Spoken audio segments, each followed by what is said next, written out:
अंग्रेजों और गोरखालियों के बीच युद्ध हुआ। अंग्रेजों और नेपाल के बीच युद्ध के पीछे 3 कारण थे। पहला था सीमा विवाद। इसी क्षेत्र को लेकर नेपाल और ब्रिटिश भारत के बीच काफी विवाद हुआ था। खासकर सिक्किम क्षेत्र में गोरखालिस ने अंग्रेजों पर अधिकार कर लिया था। दूसरा व्यापार विवाद था। तिब्बत के साथ व्यापार का विस्तार करने के लिए नेपाल को अपने क्षेत्र का उपयोग करना पड़ा। आज हम ग्रेटर नेपाल के बारे में बात करने वाले हैं और हमारे पास एक इंडियन मीडिया का वीडियो है, इसके बारे में बात करेंगे और आपके साथ शेयर करेंगे कि इंडियन मीडिया सगोली की मुआहदे या सगोली संधि के बारे में क्या बात करते हैं, ग्रेटर नेपाल के बारे में क्या बात करते हैं। देखेंगे कि क्या ग्रेटर नेपाल वापसी हो सकता है, ग्रेटर नेपाल की जमीनें वापसी आ सकती है या नहीं आ सकती। चले आज के वीडियो में देखते हैं और आपके साथ इंडियन मीडिया का एक न्यूज भी शेयर करते हैं कि ग्रेटर नेपाल की जमीनें वापसी आ सकती है या नहीं आ सकती। वीडियो के बाद आपसे काफी इंपॉर्टेंट बातें करने वाला हूं, तो वीडियो का एंड लाजमी देखिएगा।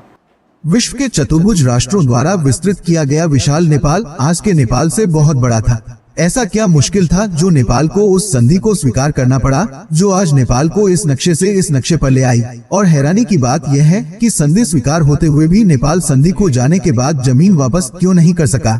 संधि के कौन से सिद्धांत थे जिससे खोई हुई भूमि को वापस करना आसान हो गया। आइए इस ऐतिहासिक विषय को सरल भाषा में समझते हैं। जैसा कि हम सभी जानते हैं कि आज ने शासन काल में बिखरी हुई अनेक रियासतों को एक कर शक्तिशाली नेपाल का निर्माण किया, लेकिन बहादुर प्रधानमंत्री भीमसेन थापा और उनकी टीम भक्ति थापा, अमर सिंह थापा और बलभद्र कुमार ने देश के एकीकरण को जारी रखा। उस समय आप नेपाल की तुलना आज के नेपाल से कर सकते हैं। भारत के हिमाचल प्रदेश और उत्तराखंड का एक बड़ा हिस्सा नेपाल के अधीन था। इतना ही नहीं, पश्चिम में सिक्किम के 4 स्तरीय क्षेत्र में नेपाल 40 वर्षों तक राजधानी रहा था। इसी प्रकार नेपाल की राजधानी पूर्व में तिस्ता नदी से लेकर पश्चिम में कांगड़ा नदी तक थी, जिसे हम वृहत नेपाल कहते हैं। हालांकि ये विस्तार कार्य अभी भी जारी था, लेकिन कांगड़ा नरेश और गोरखालियों की लड़ाई में गोरखाली तोरे के हारने के बाद गोरखाली पश्चिम में कांगड़ा नदी से आगे नहीं जा सके और पूर्व में तिस्ता नदी से होते हुए नागरकट्टा पहुंचा था। लेकिन उस समय बेलियत दारा द्वारा संचालित ईस्ट इंडिया कंपनी ने भारत को सुपर ब्रह्मांड बना दिया था। उनके मन में भारत को अपने नियंत्रण में लेने और वहाँ उत्पादित उत्पादों को तिब्बत में बेचने और बड़ा लाभ कमाने का विचार था। अब समस्या यह थी कि जिन अंग्रेजों ने भारत को अपने अधीन कर लिया था,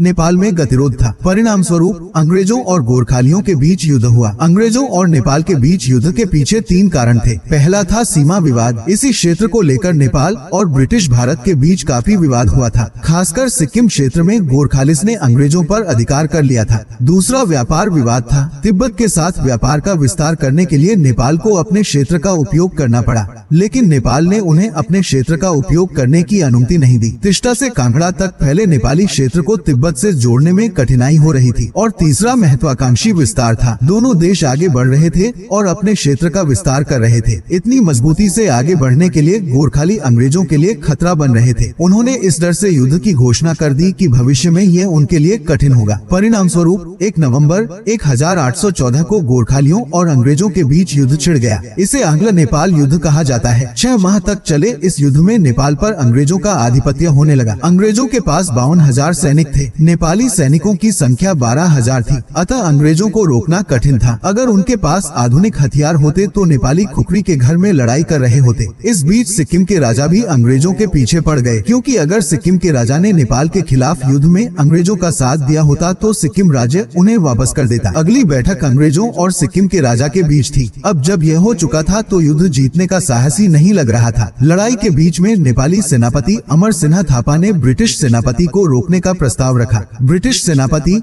अभिनेता लोनी और अमर सिन्हा थापा के बीच युद्ध रोकने का समझौता हुआ। उसके बाद युद्ध तो रोक दिया गया, लेकिन फिर भी युद्ध की मांग उठती रही। अतः 2 दिसंबर 1815 को अंग्रेजों ने एक प्रतिनिधिमंडल नेपाल भेजा और उन्होंने समझौते को स्वीकार करने के लिए 15 दिन का समय दिया। अब आप देख सकते हैं कि बैठक में क्या हुआ। अंग्रेजों को वह भूमि लौटानी पड़ी जिसे नेपाल ने अतीत में जीता था, अर्थात वर्तमान के पश्चिम में महाकाली नदी के पश्चिम में नेपाल की सीमा तक, उससे आगे की सारी भूमि अंग्रेजों को लौटानी थी। इतना ही नहीं, बांके, बर्दिया, कैलाली, कंचनपुर जैसी जमीनें अंग्रेजों को देनी पड़ी। बैठक में समझौते की शर्तें थी। आप इन बैठकों के लेख को वीडियो पर क्लिक करके देख सकते हैं। अब नेपाल पश्चिम में युद्ध हार गया था, इसलिए अंग्रेजों ने पश्चिमी भूमि ले ली। लेकिन युद्ध से पहले गोरखली सिन्हा को 40 दिनों में मेची से ट्रिस्टा तक की जमीन खाली करनी पड़ी थी। लेख का उल्लेख 3रे लेख में किया गया था। जब एक संधि पर हस्ताक्षर किए जाते हैं तो नुकसान के लिए दोनों पक्ष समान रूप से जिम्मेदार होते हैं। लेकिन यह संधि एक तरफा संधि थी, इसलिए नेपाल को इसकी शर्तें रास नहीं आई। इसलिए नेपाल अंग्रेजों द्वारा दी गई शर्तों के भीतर संधि को स्वीकार नहीं कर सका। आगे क्या हुआ?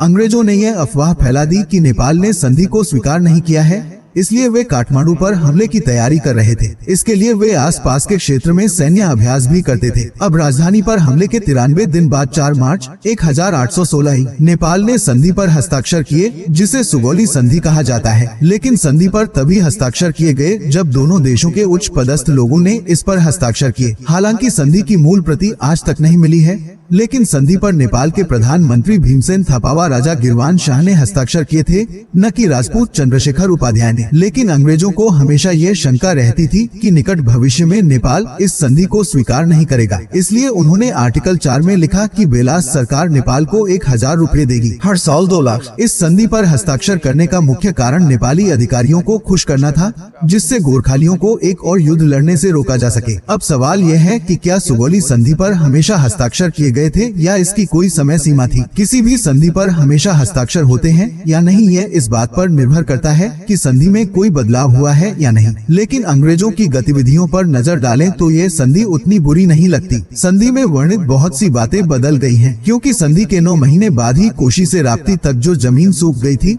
वह नेपाल को वापस कर दी गई थी। शायद इस क्षेत्र को लौटाने का मुख्य कारण यह है कि जिस स्थान पर जंगल आच्छादित था वह मलेरिया प्रवण क्षेत्र था, इसलिए उसे वापस कर दिया गया क्योंकि यह उनके लिए अधिक उपयोगी नहीं था। लेकिन इस वापसी का मुख्य कारण यह था कि संधि में वर्णित वार्षिक 2 लाख रुपए नेपालियों के लिए उस क्षेत्र में लौटने के लिए पर्याप्त नहीं होंगे। नेपाल खुश होगा, जिससे एक और युद्ध की संभावना कम हो जाएगी। लेकिन 2 लाख रुपए सीधे छोड़ दें तो ऐसा लगेगा कि संधि टूट गई है। अतः अंग्रेजों ने संधि को तोड़ा नहीं बल्कि अपने हाथ से ले लिया। लिहाजा संधि के 44 साल बाद नेपाल ने राप्ती से लेकर महाकाली तक सूखे हुए इलाकों को वापस कर दिया था। बेक लौटने के बाद इस नक्शे से भर दिया। कैलाली, कंचनपुर, नेपाल इस नक्शे में था। अब इस क्षेत्र की वापसी के कारण 1875 में लखनऊ में भारतीय सैनिकों ने अंग्रेजों के विरुद्ध विद्रोह कर दिया था। भारतीय विद्रोहियों को लखनऊ में गोरखा सैनिकों द्वारा नीचे लाया गया और भारतीय सेना और लोगों ने अंग्रेजों के खिलाफ विद्रोह को नष्ट कर दिया। हाँ, अंग्रेज इससे खुश हुए और क्षेत्रों को नेपाल को वापस कर दिया। इससे साफ है कि अगर सभी के लिए संधि की गई होती तो नेपाल उन इलाकों को कभी वापस नहीं पाता। इतना ही नहीं,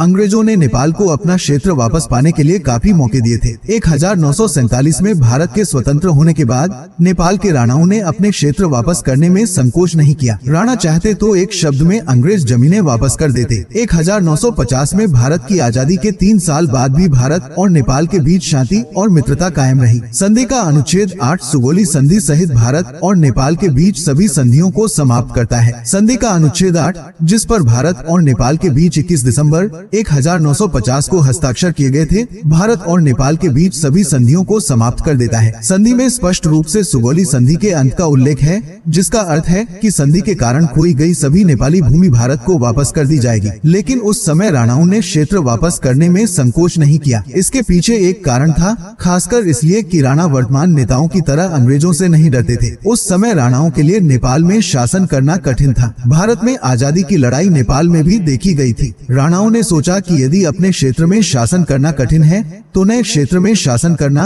और भी कठिन होगा। राणा शासन के 104 साल बाद 1951 में इतिहास रची जनचेतना की लड़ाई खत्म हुई। कहा जाता है कि यदि राणाओं ने उनकी खोई हुई जमीन वापस कर दी होती तो उनका शासन और भी अच्छा होता। और आज हम ग्रेटर नेपाल के लोग हैं। उन्होंने खोई हुई जमीनों को लौटाने का मुद्दा उठाकर राणा शासन को समाप्त कर दिया था। लेकिन 2007 का राणा शासन, 2017 का पंचायत आंदोलन, 2046 का जन आंदोलन और 1962-63 का आंदोलन, ये सभी क्रांतियां राजनीतिक क्रांतियां थी। ये देश की खोई हुई भूमि को वापस करने का समय नहीं था। ये केवल चुनाव और राजनीति थी।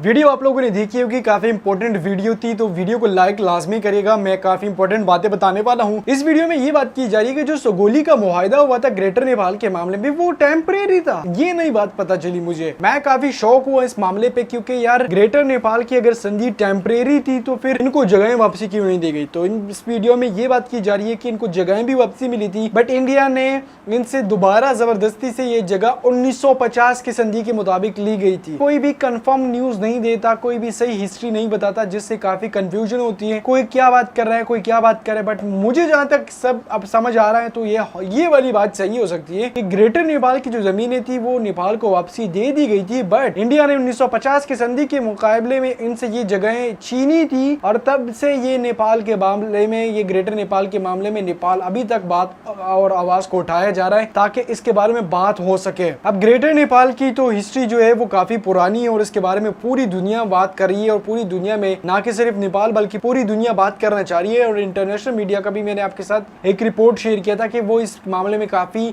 जो है वो सीरियस है। अब अगर हम ग्रेटर नेपाल, इंडिया और नेपाल की ताल्लुकात के बारे में बात करें तो इनके ताल्लुकात काफ़ी कठिन हो सकते हैं, काफ़ी प्रॉब्लमेटिक हो सकते हैं आगे आने वाले वक्त में।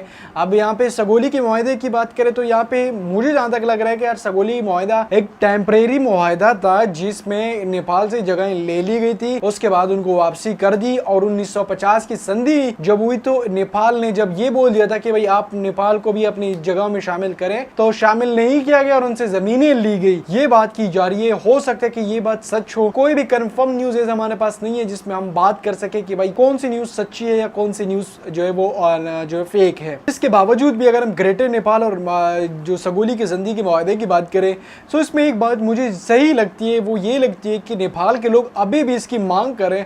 सो ये वाली बात 1950 वाली संधि वाली बात लाजमी सच साबित हो सकती है, सच साबित होने की तरफ जाती है, जिसमें ये बात की जाती है कि नेपाल के लोग जो है वो उनसे जमीन छीन ली गई थी 1950 के संधि के मुताबिक। अब आप लोगों की क्या राय है इसके बारे में आप मुझे बताइएगा, ताकि मुझे भी इसके बारे में पता चले, मैं आगे आने वाले वक्त में आपके साथ वीडियो शेयर करूं, आपको इंपॉर्टेंट वीडियो दूं ताकि आप भी इससे मुस्तफीद हो और आपको भी इसका फायदा मिले। आज की वीडियो आपको अच्छी लगी है तो वीडियो को लाइक करें, शेयर करें, चैनल को लाजमी सब्सक्राइब करें।